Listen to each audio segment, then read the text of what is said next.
I'm honored to be joined today by former two-time boxing world champion turned fight commentator and podcast host, Showtime Shawn Porter. Thank you very much for taking time out of your busy day to join me here on the Creative Control Room podcast. How we doing? Anything for you, Hafey. I appreciate you. It should be noted, by the way, that the only reason you're here on my little rinky-dink podcast is because I happen to produce your podcast known as the PorterWay Podcast, which we will talk about a little bit.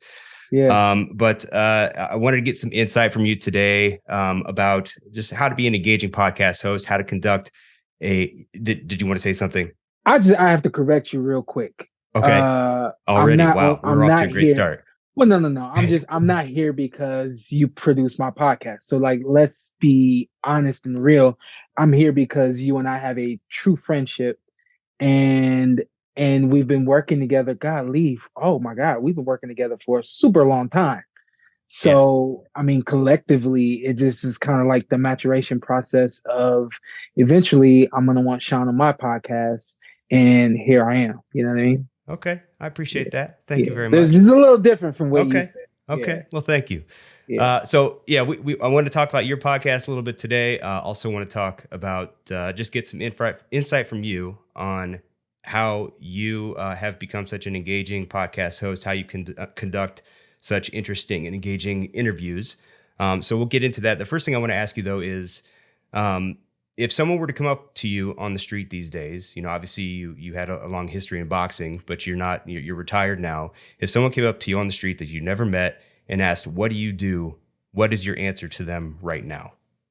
I think my answer to them is usually, I actually do say, I do a number of things. And then I kind of list the things that I do now. I don't really talk much about boxing. And the cool part about it is being on the commentating side of the sport and being able to do that along with box at the same time.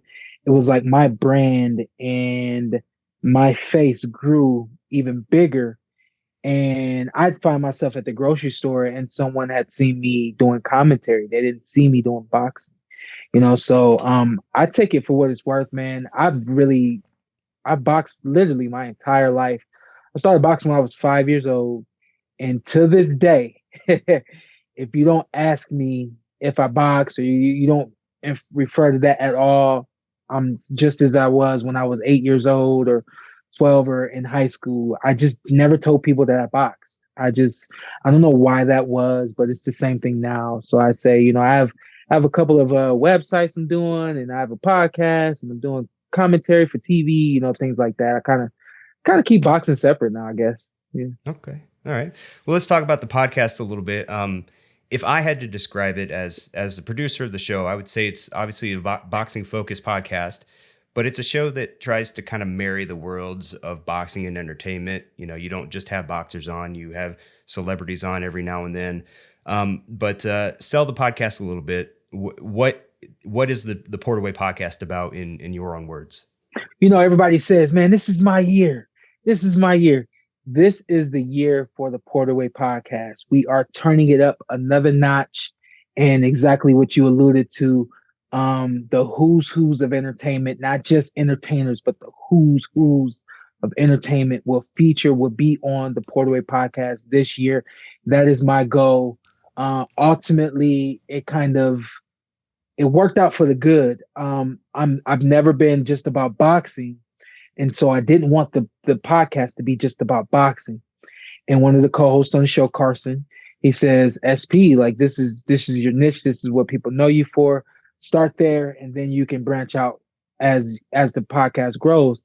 And damn it if he wasn't right. I mean, we started there, and the thing people say about boxing is it's a niche sport where, you don't have millions of people getting into it, doing it, so on and so forth. So the podcast grew very quickly and is continuing to grow. And I think it's because we have something very unique with the podcast where we have the quote unquote expert and myself, but then the supporting cast, the average viewer relates to the supporting cast, but they love me. And so it's like you get a whole bunch of, you get everything that you want in one pot. You get the realists who really enjoy boxing and want to hear the professionals' perspective.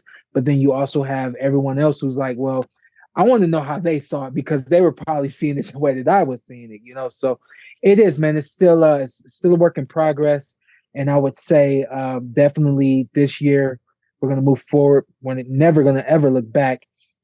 And I would say that this year we will get into more of becoming more of a entertaining and entertainment podcast opposed to just a boxing podcast that may talk about other things. What was it that initially wanted you to start a podcast? Was it because I know fight commentary came before the podcast, and I know you enjoyed that. Was that kind of like what was like, you know, maybe this is where I want to go? Is that what was the reasoning? I had been hearing about podcasts. I had never listened to them, but I just kept hearing it. And from what I could hear and see, it just looked like exactly what we do. People get, and I love radio, not just TV, but I love radio. So I would love to go into the studios and just push the buttons and all that. And so it was like I was able to blend what I had already been doing on TV along with what I had been seeing and doing growing up. The opportunity to interview other athletes and be around the table with friends in somewhat of a studio atmosphere, but then be able to produce something that's on YouTube and goes out to the hundreds of millions of people around the world.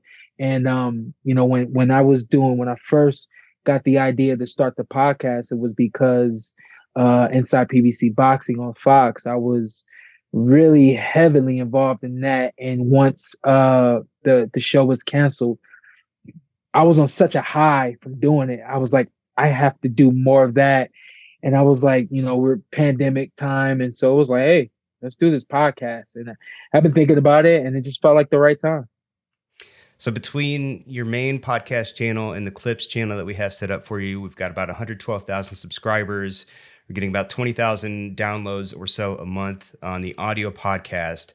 I would say by most people's standards, those are some pretty good, successful numbers. What or who do you attribute that success to? You, Hasty. And I'm a team player, which makes things very, very simple, fun. I mean, everything. And so when we go all the way back to the beginning, I called you and I say, yo, I want to do a podcast. I don't know anything about it. What do you think? And you were like, yeah, I've been doing a podcast for a few months. I can help you out. And it just kind of blossomed from there. You talk about this supporting cast that we have with two T's, Carson, and also Sean Zattel right there. It was my brain that said these guys are going to be perfect for what I want to do and for what we can do. And it seems to be no less than perfect from that standpoint. So, I mean, obviously I contribute the success to myself, but me being the kind of team player that I am, man, I really wouldn't even say I'm the head coach. I'm just another player that happens to start. I'm not coming off the bench, and everybody else is doing their job to collect the rebounds and get the ball on the other side of the court so we can lay it up, you know? Yeah, I would agree. I say it's a team effort. There's obviously the team on camera, you know, you guys create the content that draws the people in, but then there's all the stuff that goes on behind the scenes. And I think we all mesh really well together. So I would agree with that. I mean, at the end of the day, our numbers would not be what they are with just me, because I would have to do so much more than, and I really wouldn't say I'm not capable of doing the things that I would have to do, but the hustle and the grind would be much more rigorous than it is. And it's because of everyone who's involved, you know? What would you say you've learned about just the whole world of podcasting over the past couple of years? It's really hard. Maybe if anything, I've learned that all content is not good content. All content's not bad content. I've learned that not everybody's going to love every episode. Not everybody's going to love every moment of every episode, you know, and me being my own worst critic, it's really hard for me to watch the podcast, or even when we would finish a show immediately as we leave the studio, I'm thinking of everything I didn't say, could have said, so on and so forth. So I've learned to be patient, and I've just learned that as long as you keep putting out the content that you believe in, eventually you'll reach the people and you'll get them all. But they're not always going to love it all at one time. Sure. So what's the goal then for the podcast long term? Do you have a plan? You just kind of going with the flow, see what it matures into? What's the plan? The main plan for the PorterWay Podcast, I think, as much as I've tried to stay away from being strictly a boxing podcast, I do think that the PorterWay Podcast has the ability to become the number one podcast in boxing. That is certainly a goal of mine.